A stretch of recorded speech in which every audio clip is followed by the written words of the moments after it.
ప్రేక్షకులందరికీ నమస్కారం. ఈరోజు మన స్టూడియోలో ప్రముఖ ఆధ్యాత్మికవేత్త వేదిక ఆస్ట్రాలజర్ గోనుగొంట్ల సురేష్ బాబు గారు ఉన్నారు. గురువుగారితో మాట్లాడేద్దాం. నమస్కారం గురుగారు. మణికంఠ గారు నమస్కారం అండి. జూన్ మాసంలో కుంభరాశి వారి పరిస్థితి ఓవరాల్గా ఈ నెల ఏ విధంగా ఉండిపోతుంది గురుగారు? ప్రజెంట్ ఉన్న గ్రహస్థితి బట్టి ఎలాంటి జాగ్రత్తలు రెమెడీస్ వీలు చేసుకోవాలి? మణికంఠ గారు, నాకు లాస్ట్ మంత్ కుంభరాశి కాల్స్ చాలా ఎక్కువ వచ్చినాయి. ఎక్కువ మంది, ఎందుకంటే కుంభరాశి వాళ్ళకి నాకు స్పెషల్ అటాచ్మెంట్. ఎందుకంటే నేను ఆస్ట్రాలజర్కి ఫస్ట్ వచ్చినప్పుడు ఇందులో ఉన్న శతభిష నక్షత్రం బాగా వైరల్ అయింది. అంటే నాకు లైఫ్ ఆస్ట్రాలజర్కి ఒక పార్ట్ ఇచ్చిన ఈ కుంభరాశి వాళ్ళు అనమాట. అక్కడి నుంచి ప్రతిసారి కుంభరాశి చేసిన వాళ్ళకి ఎక్కువగా నాకు కాల్స్ వస్తే ఎక్కువ వైరల్ కూడా అవుతూ ఉంటాయి అనమాట. ఈ కుంభరాశి కనుక మనం చూసుకుంటే చాలా మంచి శుభ పరిణామం ఈ మనకి విశ్వవసు నామ సంవత్సరం జరిగింది. అంతకుముందు 5 yearsతో కంపేర్ చేస్తే వీళ్ళ ప్రాబ్లమ్స్ 70% తగ్గిపోతాయి. అందుకు ఒకటికి ఏలినాటి శని థర్డ్ ఫేజ్లోకి రావడంతో ఈ శని ప్రభావం బలహీనపడి బాగుంటుంది. రెండో ముఖ్యమైన ఇంపార్టెంట్ విషయం ఏంటంటే మే 14 నుంచి గురువు మారారండి. వీళ్ళకి గురువు మారిన ఒక 15 days వరకు వీళ్ళకి వేద ఉండటం వల్ల గురువు యొక్క ప్రభావం ఉండదు. కానీ జూన్ మంత్ 15th తర్వాత వీళ్ళకి ధన ప్రవాహం కలిసి వస్తుంది. అందుకని ఓవరాల్గా కనుక చూసుకుంటే కుంభరాశి వాళ్ళకి నాకు వచ్చిన కాల్స్ కానీ వాటి అందరికీ అదే చెప్తూ ఉంటా. ఇంపార్టెంట్ డెసిషన్స్ ఏమి తీసుకోవద్దండి. ఒక 2 months లాస్ట్ 3 months నుంచి చెప్పుకుంటూ వస్తున్నాను. లాస్ట్ మంత్ కూడా చెప్పాను, ఆగండి, మే 15 తర్వాత ఇనిషియేట్ చేయండి, ధన ప్రవాహం వస్తుంది, కొత్తగా ఆపర్చునిటీస్ వచ్చేస్తాయి, అన్నీ కలిసి వచ్చే అవకాశం ఎక్కువగా ఉంది. అంటే అంతకుముందు పడే ప్రాబ్లమ్స్ 70% తగ్గిపోతాయండి. ఇంకా గురువు బాగా ఉపయోగం చేస్తున్నారు. మనకి ఇప్పుడు కనుక చూసుకుంటే జూన్ మంత్ ఎలా ఉందో చూద్దాం. మనకి వీళ్ళకి కుంభరాశి వాళ్ళు ధనిష్ట 3-4 పాదాలు, తర్వాత శతభిషం 1-2-3-4 పాదాలు, పూర్వభద్ర 1-2-3 పాదాలు అంతా మనకి కుంభరాశిలో ఉంటారు. పేరు బలం కనుక మనం చూసుకుంటే చాలా ఎక్కువ మంది పేరు బలం ఉన్న వాళ్ళంతా ఇందులోనే ఉంటారండి. ఎందుకంటే గు, గే, గో, సా, సి, సు, సే, సో, దా ఈ పేర్లన్నీ కామన్గా ఉంటాయి. సురేషు, సుబ్బారావు, సుబ్బలక్ష్మి, సీను, గోపి, మనకి చాలా ఉంటాయి. సునీత, సునీలు ఈ పేర్లంతా ఇందులోనే ఉంటారనమాట. దానయ్య, తర్వాత దా అన్న పేరుతో కూడా సో అన్న పేరుతో ఇవన్నీ కామన్గా ఉంటాయి. గు అనే పేర్లు, గే అనే పేర్లు, గో అనే పేర్లు అంతా కూడా ఎక్కువగా పేరు బలం. అంటే మనకి డేట్ ఆఫ్ బర్త్ లేని వాళ్ళు కనుక నాకు ఎవరైనా ఫోన్ చేస్తే ఈ పేరు బలం ఉన్నవాళ్ళు ఇందులో ఎక్కువ మంది ఉంటారు అనమాట. మనకి ఆంధ్రాలో తెలుసు కదండి, ఎక్కువ పేర్లు ఈ పేర్లే ఎక్కువ ఉంటాయి అనమాట. కుంభరాశి వాళ్ళకి కనుక పేరు బలం కనుక చూసుకుంటే ఈ అక్షరాలు మోరార్లెస్ ఇదే సౌండ్ ఉన్న వాళ్ళంతా కూడా మనకి కుంభరాశిలో వస్తారు. గ్రహస్థితిని బట్టి మనం కనుక చూసుకుంటే సూర్య సంచారం మిథున రాశిలో జూన్ 15వ తారీఖున స్టార్ట్ అవుతుందండి. బుధుని సంచారం మళ్ళీ అదే మిథున రాశిలో జూన్ 6వ తారీఖు స్టార్ట్ అవుతుంది. శుక్రుడు మీన రాశిలో వీళ్ళకి 31 తారీఖు, దాదాపు ఈ మంత్ ఏంటంటే జూన్ 29th వరకు కూడా వీళ్ళ మీన రాశిలో అక్కడే ఉన్నారండి. వీళ్ళకి లాస్ట్ 3-4 months నుంచి వాళ్ళకి శుక్రుడు అది అక్కడే ఉన్నారు. ఈ కుంభరాశి వాళ్ళకి విశేషమైన యోగతను ఇస్తూ ఉన్నాడు అనమాట శుక్రుడు. కుజుడు వచ్చేటప్పటికి 7th హౌస్లోకి ఎంటర్ అవుతూ ఉన్నారండి. తర్వాత ఇవి యొక్క వాళ్ళు వచ్చేటప్పటికి సింహరాశిలోకి కుజుడు ఎంటర్ అవుతున్నారు. ఈ యొక్క గ్రహస్థితిని బట్టి కనుక మనం చూసుకుంటే ఎలా ఉంది, మనకి సూక్ష్మ గోచారం, లఘు గోచారం అనే ఒక కాన్సెప్ట్ ఉందండి. మన మహర్షుల జ్యోతిష శాస్త్రంలో ఇచ్చారు. దీని ప్రకారం కనుక చూసుకుంటే వెరీ బ్రీఫ్గా వాళ్ళకి ఎలా ఉందో మనకంతా తెలుసుకోవచ్చు. ఇందులో వీళ్ళకి ఎలా ఉంటుందంటేనండి, 14వ తారీఖు ముందు సూర్యుడి వల్ల సూర్యుడు ఒక తటస్థంగా ఉంటారు, పెద్ద ఇబ్బంది పెట్టే పొజిషన్లో ఏముండరు. తర్వాత సూర్యుడు 14వ తారీఖు మారిన తర్వాత జూన్ 15th తర్వాత ఎలా ఉంటుందంటే మనోరజం, మనసులో కొంచెం విచారంకరంగా ఉండే అవకాశం ఎక్కువగా ఉంటుంది. శారీరకంగా అలసిపోతూ ఉంటారు. తర్వాత భార్యతోటి, పుత్రులతోటి చిన్నగా గొడవలు అయ్యే అవకాశం ఎక్కువగా ఉంటుంది. ఓవరాల్గా గ్రోత్ విషయంలో ఒక ఏమని చెప్తారంటే 15వ తారీఖు వరకు అంత వృద్ధి ఉండదు. కానీ 15 నుంచి గురువుకు బలం రావడంతో మారిన తర్వాత, సూర్యుడు మారిన తర్వాత ఒక విపరీత వేద, గోచార వేద ఉంటుంది. ధనం పోతుంటే పుత్రుల విషయంలో, ధనం విషయంలో చాలా బాగుంటుంది వీళ్ళకి.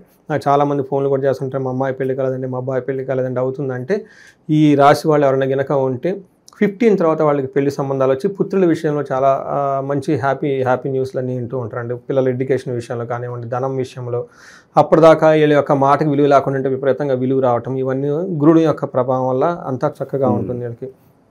మన సూర్యుడు వీళ్ళకి మిక్స్డ్ రిజల్ట్ ఇస్తున్నారండి. 5వ హౌస్లో మారంగానే ఏమవుతుందంటే 5th హౌస్లో ఉండి 11th హౌస్లో దృష్టి చూస్తూ ఉంటారు అనమాట. 5th హౌస్లో సూర్యుడు ఉండటం వల్ల ఏమవుతుందంటే, సూర్యుడు 5th హౌస్లో ఉండటం వల్ల దేహలాస్యం, మనస్తాపం, సుహృత్వేషం, ధనవ్యయం, బుద్ధి చాంచల్యమాప్నోతి, పంచమ రవి సంయుతే. పంచమంలో కనుక ఎప్పుడైతే రవి కనుక కనెక్ట్ అయ్యి ఉన్నాడో ఏమవుతుందంటే దేహలాస్యం, శారీరకంగా అలసిపోతూ ఉంటారంట. అంతేకాని మనస్తాపం ఏదో ఏంటి నాకేమీ లేదు ఎన్ని కష్టపడుతున్నాను ముందుకెళ్ళట్లేదు ఏమవుతుందని బాధపడుతూ ఉంటారనమాట. అంతేకాని సుహృద్వేషం, ఈ టైంలో వీళ్ళకి స్నేహితుల వల్ల ఇబ్బందులు వచ్చేసే అవకాశం ఎక్కువగా ఉంటుంది. ధన వ్యయం అంటే బంధువుల వల్ల లేదా స్నేహితుల వల్ల, తెలిసిన వాళ్ళ వల్ల, వాళ్ళ మాటలు నమ్మి వీళ్ళకి ధనం పోగొట్టుకునే అవకాశం ఎక్కువగా ఉంది. బుద్ధి చాంచల్యం అంటే మనసు అనేది నిలకడగా ఉండదు. కాసేపు ఇది అంటారు, అది చేద్దామంటారు, ఇది చేద్దామంటారు, అంటే రెస్ట్లెస్గా లోన ఫీల్ అయిపోతూ ఉంటారు అన్నమాట. ఇది వీళ్ళకి టెంపరీ అనమాట. ఇది టెంపరీనే, ఆ తర్వాత అంత బాగుంటుంది. తర్వాత వీళ్ళకి 11వ ఇంట్లో దృష్టి ఉండడం వల్ల ధనానికి ఎటువంటి లోపం అయితే ఉండదు. సూర్యుని యొక్క ప్రభావం ఉండటం వల్ల ఏం చెప్తారు, అధికారుల వల్ల కానివ్వండి, బాస్ వల్ల కానివ్వండి, ఆఫీస్లో ధనం కానివ్వండి, వీటికి సంబంధించిన గవర్నమెంట్ కాంట్రాక్టుల ద్వారా వీళ్ళకి లాభప్రదంగా అయితే చాలా బాగుంటుంది.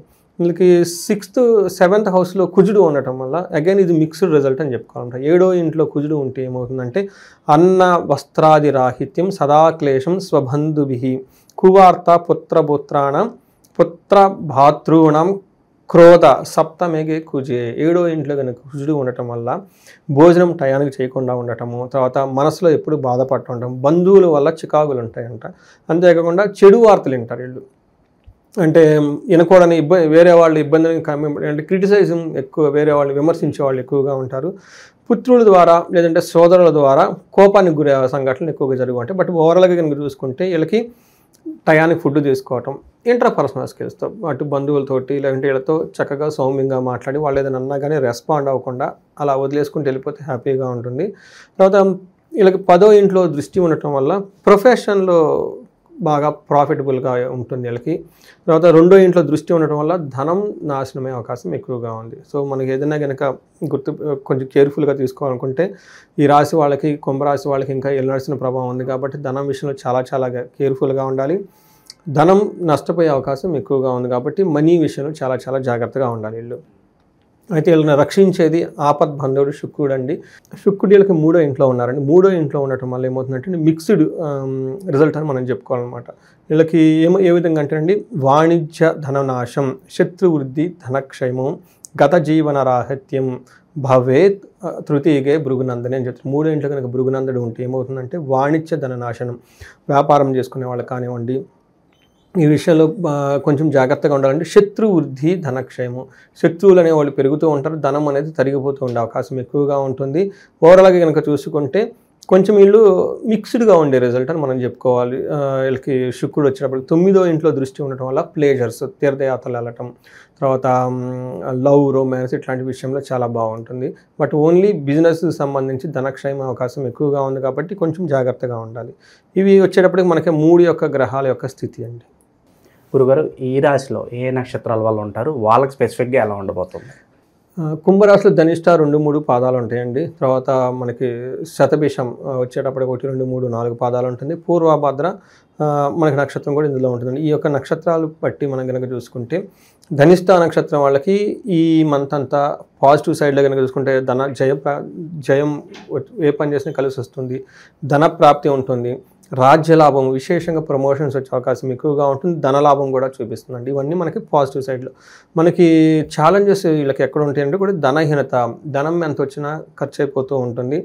తర్వాత బంధించబడినట్లు ఉండే సిచ్యువేషన్స్ ఎక్కువగా ఉంటుంది, భయపడే సిచ్యువేషన్స్ వచ్చే అవకాశం ఎక్కువగా ఉంటుంది. ఇవి 3 వచ్చేటప్పటికి నెగిటివ్ సైడ్లో ఉంటుంది.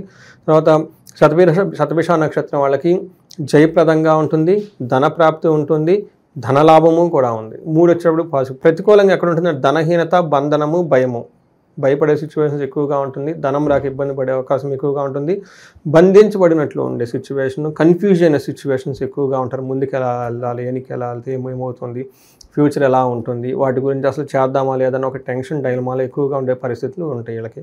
అయితే పూర్వభాద్ర నక్షత్రం వాళ్ళకి జయప్రదంగా ఉంటుంది, ధనలాభం ఉంది. ఈ 2 పాజిటివ్గా ఉన్నాయి. మనకి నెగిటివ్ సైడ్లో మనకి ప్రతికూల పరిస్థితులు కనుక చూసుకుంటే ధనహీనత, బంధనము 2 కనిపిస్తూ ఉన్నాయి. ధనం లేకుండా ఇబ్బంది పడిపోయేసి అసలు ఫ్యూచర్ ఎలా ఉంటుంది ఏంటి అని ఇబ్బంది పడుతూ ఆలోచిస్తూ ఉంటారనమాట. ఈ ప్రకారం కనుక చూసుకుంటే వీళ్ళకి మిక్స్డ్గా ఉంది, కొన్ని పాజిటివ్గా కొన్ని ఛాలెంజెస్తో కూడి ఉంది. ఇంతే కాకుండా మనకి మృత్యు నక్షత్రాలు లేదంటే లత్త అని కొన్ని ఒక కాన్సెప్ట్ ఉంటుందండి. వీటి ప్రకారం కనుక చూసుకుంటే వీళ్ళకి శతభిష నక్షత్రం వాళ్ళకి స్త్రీ నాశనం, స్త్రీల ద్వారా లేదంటే ప్రాబ్లం వచ్చే అవకాశం, అదే స్త్రీలు అనుకోండి పురుషుని ద్వారా ఇబ్బందులు వచ్చే అవకాశం ఎక్కువగా ఉంటుంది. పూర్వభాద్ర నక్షత్రం వాళ్ళకి అగైన్ స్త్రీల నాశనం, వీళ్ళు ఎవరైనా గునుకుంటే వాళ్ళ చుట్టూ ఉన్న స్త్రీలు కానీ ఏదన్నా వాళ్ళ ద్వారా వీళ్ళకి ప్రాబ్లం వచ్చే అవకాశం ఎక్కువగా ఉంటుంది. అదే స్త్రీలు అనుకోండి వాళ్ళ సరౌండింగ్లో సర్కిల్ ఎవరన్నా కంటే జెంట్స్ కానీ వాళ్ళ ద్వారా ప్రాబ్లం వచ్చే అవకాశం ఎక్కువగా ఉంటుంది. అంటే వీళ్ళు బాగుంటారు బట్ వాళ్ళకి ప్రాబ్లం వచ్చి వాళ్ళ ప్రాబ్లం ద్వారా వీళ్ళకి ఇబ్బంది పడే అవకాశం ఎక్కువగా ఉంటుంది. సో నేను ఉదయం ఒక కాల్ వచ్చిందండి, వాళ్ళ పాపం ఆయన కుంభరాశి, వాళ్ళ ఫాదర్కి స్ట్రోక్ వచ్చిందంట. ఓకే. సో ఇప్పుడు ఏముంది వీళ్ళకి ఓకే, బట్ ప్రాబ్లం అనుకుంటే ఫాదర్కి ప్రాబ్లం అయింది. ఆ ఫాదర్కి ప్రాబ్లం అవడంతో హాస్పిటల్లో పెట్టడం, రీహాబిలిటేషన్ సెంటర్లో పెట్టడం, ఆ స్ట్రోక్ వచ్చే మనిషిని చూసుకోవాలి కదండి. తద్వారా పాపం ఈయన చాలా ఇబ్బంది పడిపోతూ ఉన్నాడు. ఏంటండి ఎలా ఉండాలని చెప్పేసి మా దగ్గరకు వచ్చారనమాట. సో ఇలా మనకి ఏమవుతుందంటేనండి స్త్రీ నాశనం లేదా పురుష నాశనం అని చెప్తారు, అంటే వాళ్ళ ద్వారా ఇలా ప్రాబ్లమ్స్ వచ్చేస్తూ ఉంటాయి అనమాట. ఇది కుంభరాశి వాళ్ళకి ఈ ప్రకారంగా అన్నీ ఉంటాయండి. గురుగారు, స్థానచలనం కలిసి వస్తుందంటారా? అంటే ఉద్యోగ మార్పు ఒక కంపెనీ నుంచి ఇంకో కంపెనీ మారినా కూడా కలిసి వస్తుందంటారా, లేదంటే అంతగా కలిసి రాదంటారు? లేదండి, కుంభరాశి వాళ్ళకి చాలా ప్రోగ్రెసివ్గా ఉందండి. మార్పు ఏదైనా వస్తే దాన్ని యాక్సెప్ట్ చేసి ముందుకెళ్ళొచ్చు. ఇక ఎవరైతే దూర ప్రయాణాలు చేస్తున్నారో వాళ్ళకి ఏదన్నా సూచన ఉందా? ఈ టైంలో మార్పు వస్తుందండి, ఏది వచ్చినా యాక్సెప్టబుల్. వాళ్ళకి ఏది వచ్చినా ఒక ఆపర్చునిటీగా తీసుకుని వెళ్ళిపోవాలి. ఫారిన్ వెళ్ళాలని ఆపర్చునిటీ వెళ్ళిపోండి. అప్పటిదాకా ఏదైనా ఇల్లు కడదామని ఆగినా కట్టండి. పెళ్ళి ఏదైనా కావాలంటే ఈ టైంలో చేస్తే కలిసి వస్తుంది. ఎందుకంటే కుంభరాశి వాళ్ళకి మే 15th నుంచి గురువు మారటం వల్ల చాలా కలిసి వచ్చింది. అందులోనూ June 15 తర్వాత ఇంకా బాగా కలిసి వస్తుంది వాళ్ళకి. అంటే అది ఏమంటారు, ప్లానెట్ ప్రోగ్రెస్ అంటారు. ఆ ప్లానెట్ అందులో మూవ్ అయ్యేకుంది, జస్ట్ ఎంట్రీ అయింది కదండి, ఆ ప్లానెట్ మూవ్ అయ్యేకుంది వీళ్ళకి కూడా శుభ సూచకాలన్నీ ఎక్కువ వస్తూ ఉంటాయి. చిన్నపాటి మార్పులు ఏం కనిపించినా కూడా ప్రొసీడ్ అవ్వచ్చు అంటారు. చక్కగా అంత పాజిటివ్గా ఉంది. గురుగారు, ప్రజెంట్ ఉన్న గ్రహస్థితి బట్టి కుంభరాశి వాళ్ళు ఎలాంటి పరిహారాలు చేసుకోవడం ద్వారా మంచి ఫలితాలు ఉంటాయి అంటారు? ఇంకా వీళ్ళకి ఒకటి ధనహీనత, 2 బంధనము, 2 ప్రాబ్లమ్స్ కనిపిస్తుంది. కొన్ని నక్షత్రం వాళ్ళకి రాజ్యలాభం కూడా చూపిస్తుందండి. ధనిష్ట నక్షత్రం ప్రమోషన్స్ వచ్చే అవకాశం ఎక్కువగా ఉంది. ఒకటి జయప్రదంగా ఉంటుంది, ధన ప్రవాహం అంతా బాగుంది, అంతా పాజిటివ్ సైడ్. బట్ వీళ్ళకి ప్రాబ్లమ్స్ ఏంటంటే బంధనము, బంధించబడినట్లు ఉంటుందండి. వీళ్ళు ఖచ్చితంగా జ్యోతిష్యం చెప్పించుకోవాలండి. ఎందుకంటే క్లారిటీ లేదు, వీళ్ళు ఎటు వెళ్తే బాగుంటుంది. అంటే పాపం ఇప్పటిదాకా ఇబ్బందులు పడి ఉంటారు కదండి లాస్ట్ 5 years. ఇప్పుడు కొంచెం రిలీఫ్ వచ్చింది, కానీ స్టిల్ భయపడుతూ ఉంటారు. ఎటు వెళ్తే ఇది ఒక ప్రాజెక్ట్ వచ్చింది వెళ్దామా లేదా, మీరు ఇందాక అడిగారు ప్రమోషన్స్ వస్తుందా లేదా, ఫారిన్లో ఉంటామా వెళ్తామా లేదా, లేదంటే ఏదైనా పని చేస్తే అవుతుందా లేదని ఈ టైపు టెన్షన్స్లో ఉండేసి వాళ్ళకు క్లారిటీ కావాలి. మనం కనుక కన్సల్ట్ అయితే జ్యోతిష శాస్త్రం చక్కగా వాళ్ళకి అంతా స్టడీ చేసి చెప్పొచ్చు. లేదంటే వాళ్ళకి ఒక మెంటార్స్ బాగా తెలిసిన వాళ్ళు పెద్దవాళ్ళు ఉంటే 1-2 సార్లు వాళ్ళతో డిస్కస్ చేసుకొని ముందుకెళ్తే బాగుంటుంది. వీళ్ళకి రాజ్యలాభం వచ్చే అవకాశం కూడా ఉంది. కాబట్టి రాజశ్యామల యాగం చేయించుకుంటే బాగా కలిసి వస్తుంది. రాజకీయ నాయకులు కానివ్వండి, కెరియర్లో స్టాగ్నేటెడ్ అయ్యి ఉంటారు. మొన్న ఒకళ్ళు అమెరికా నుంచి ఫోన్ చేశారు, ఇదే చెప్పాం, మధ్యలో వాళ్ళు ఆగిపోయారు. వాళ్ళు ముందుకెళ్ళి అట్లా లాస్ట్ 5 years నుంచి అక్కడ కెరియర్లో గ్రోత్ లేదు, అంటే ఒక స్టేజ్కి వెళ్ళిపోయారు, ఇంకా అక్కడ ఆగిపోయారు వాళ్ళు, ముందుకెళ్ళట్లా. అప్పుడు రాజశ్యామల చేసుకోవాలి. రాజశ్యామల కనుక యాగం చేసుకుంటే వాళ్ళకి నెక్స్ట్ లెవెల్కి వెళ్ళడానికి అవకాశం ఉంటుంది. ఇప్పుడు వాళ్ళకి మనీ అనేది కన్సర్న్ కాదు కదండి, ఆల్రెడీ బాగానే ఉన్నారు, అమెరికాలో ఉన్నారు, వెల్ ఎస్టాబ్లిష్, బట్ గ్రోత్ ఎదగాలి కదా ముందుకి. ఒక మిడ్ లెవెల్ వచ్చిన తర్వాత వాళ్ళకి రాజశ్యామల చేయించుకోవాలండి కంపల్సరీ. ఎందుకంటే అక్కడ వాళ్ళ మాటకి ఇంపార్టెన్స్, విలువ ఉండాలి. చాలామంది ఈ ఉంటాయి కదా చుట్టూరు అంతా ఉండేసి వీళ్ళ మీద ఇబ్బంది పెడుతూ ఉంటారు. వీళ్ళు పైకి ఎదిగిపోతూ ఉంటే కిందకి లాగటం అని, ఈ ప్రాజెక్ట్లో వీళ్ళు చేసిన హార్డ్ వర్క్ని వేరే వాళ్ళు లాక్కోవటం అని, ఈ టైపు చాలా ఉంటాయి. ఇప్పుడు మనకేముందంటే ఈ హోమాలు, యజ్ఞాలు ఇవన్నీ వాళ్ళకి బాగా ఉపయోగపడుతూ ఉంటారు అనమాట. అంటే వీళ్ళకి ఇబ్బంది పెట్టకుండా వీళ్ళ యొక్క పని చేసుకుంటూ దూసుకుంటూ వెళ్ళిపోయి ఎలాంటి ఆటంకాలు లేకుండా ఉండడానికి రాజశ్యామల చేసుకోవటం, లేదంటే మన్యు పాశుపత అభిషేకం కనుక చేసుకుంటూ ఉంటే చాలా బాగుంటుంది. భయపడే సిచ్యువేషన్స్ ఎక్కువగా ఉన్నాయి కాబట్టి మన్యు పాశుపత అభిషేకం చేయించుకుంటే చాలా బాగుంటుంది. దిష్టి కొట్టుకున్న, నరదిష్టిలో ఉన్న ఏడుపులు ఇవన్నీ చాలా ఉంటాయి. జ్యోతిష్యం కాకుండా ఇంకా వేరే చాలా ఉంటాయండి. వాటన్నిటికీ మన్యు పాశుపత అభిషేకం చాలా పవర్ఫుల్గా పనిచేస్తుందండి. ఇవి కాకుండా ఇంకా వేరే ఏమైనా కోర్టు కేసులు, పెద్ద పెద్ద కేసులు ఉన్నా మనకి చండీ హోమం, చండీ పారాయణం చేయించుకున్నా బాగుంటుంది. పెళ్లి కాని వాళ్ళకి కన్య వర పాశుపత హోమము ఇవన్నీ ఉంటాయి. తర్వాత రుక్మిణి కళ్యాణం చదువుకోవటం. ఇంకా వాళ్ళకి ఏమైనా దోషాలు ఉంటే కాలసర్ప దోషాలు, లేదంటే కుడి దోషాలు ఏమంటే పరిహారాలు అవన్నీ చేసుకుంటే చక్కగా వాటికి కావాల్సిన ఏమంటారు ఇష్టసిద్ధిని మనం ఈజీగా మన శాస్త్రాల్లో చెప్పారండి. ఓకే, మన శాస్త్రాలు పరిహారాలు ట్రిక్స్ ఫామ్లో అన్నీ చెప్పారు. ఎవరు కష్టాలు పడాలని, అవమానాలు పడాలని పోవడం లేదు కదండి. స్తోత్రాలు, వేదాలు, మంత్రాలు, శాస్త్రాలు నేను కూడా ఎదుటి వాళ్ళకి హెల్ప్ చేయడానికి. ఈ జీవితంలో మనకి ఛాలెంజెస్ ఉంటాయి, ధర్మార్థ కామ మోక్షాలు సాధించేటప్పుడు ఛాలెంజెస్ ఉంటాయి కదండి, వాటిని అధిగమించడానికి ఇవన్నీ ఉన్నాయి. బట్ ఏమంటే ప్రాపర్గా మంచి వాళ్ళని కనెక్ట్ అయ్యి ఓకే, గురువులు ఆస్ట్రాలజీని అప్రోచ్ అయ్యి 1-2 సార్లు జాతకం చూపించుకొని పరిహారాలు చేయించుకుంటే త్వరగా రిజల్ట్ వచ్చేస్తుందండి. మీ మాటల ద్వారా కుంభరాశి వాళ్ళందరికీ కూడా మంచి ధైర్యాన్ని కల్పించారు. ఓవరాల్గా ఈ నెల వీళ్ళందరికీ ఎలా ఉంటుంది, ఎలాంటి రెమెడీస్ చేసుకోవాలి, చాలా బాగా వివరించారు గురుగారు. ధన్యవాదాలు. ధన్యవాదాలు.